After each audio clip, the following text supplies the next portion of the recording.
anak-anak, kali ini bersama dengan Ibu Emma Ambarawati. Kali ini kita akan mempelajari materi proses pengangkutan oksigen dan karbon dioksida oleh hemoglobin. Bagaimana jika kita berhenti bernafas? Apa yang akan terjadi? Ketika kita menghirup udara, maka terjadi aliran oksigen dari lingkungan ke dalam paru-paru. Proses ini bisa terjadi karena tekanan parsial oksigen di lingkungan lebih besar dari tekanan parsial oksigen di dalam paru-paru. Apa yang akan terjadi ketika oksigen sudah sampai di alveolus? Setelah oksigen berada di paru-paru, maka oksigen akan berdifusi dari alveolus ke pembuluh kapiler yang menyelubungi alveolus. Peristiwa ini terjadi ketika konsentrasi oksigen di alveolus lebih besar dibandingkan dengan konsentrasi oksigen di pembuluh kapiler yang menyelubungi alveolus. Tekanan parsial oksigen dan karbon dioksida di dalam darah bervariasi pada titik-titik yang berbeda di dalam sistem sirkulasi. Darah yang tiba di alveolus melalui arteri pulmoner memiliki tekanan parsial oksigen yang lebih rendah dan tekanan parsial karbon dioksida yang lebih tinggi daripada udara di alveoli.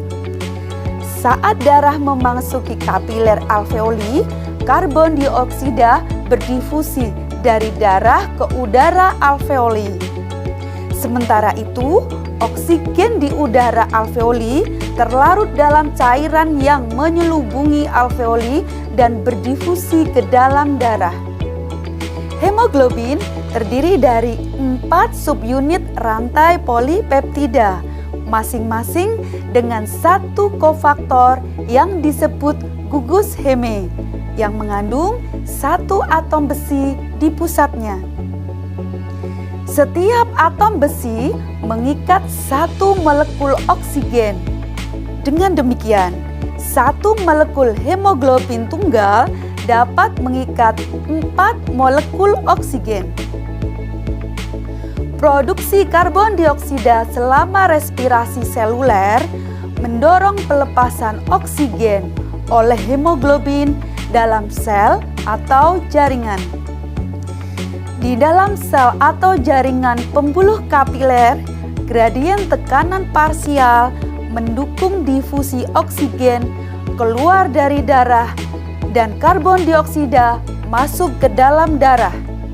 Selain berperan dalam transport oksigen, hemoglobin juga membantu transport karbon dioksida.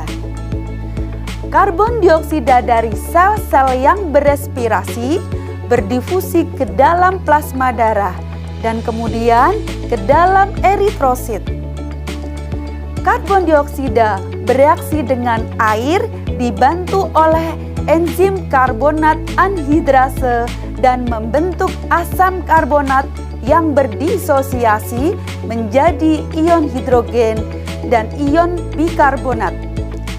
Sebagian besar ion hidrogen berikatan ke hemoglobin dan protein yang lain, sehingga meminimalisasi perubahan pH darah. Selanjutnya, ion bikarbonat berdifusi ke plasma darah. Ketika darah mengalir ke paru-paru, tekanan parsial karbon dioksida mendorong difusi karbon dioksida keluar dari darah. Saat karbon dioksida berdifusi ke dalam alveoli, jumlah karbon dioksida di dalam darah berkurang. Karbon dioksida dari alveoli akan keluar ke lingkungan melalui proses ekspirasi. Demikian pembelajaran biologi kali ini. Untuk menambah wawasan kalian dalam materi ini, silahkan kunjungi Jogja Belajar. Terima kasih.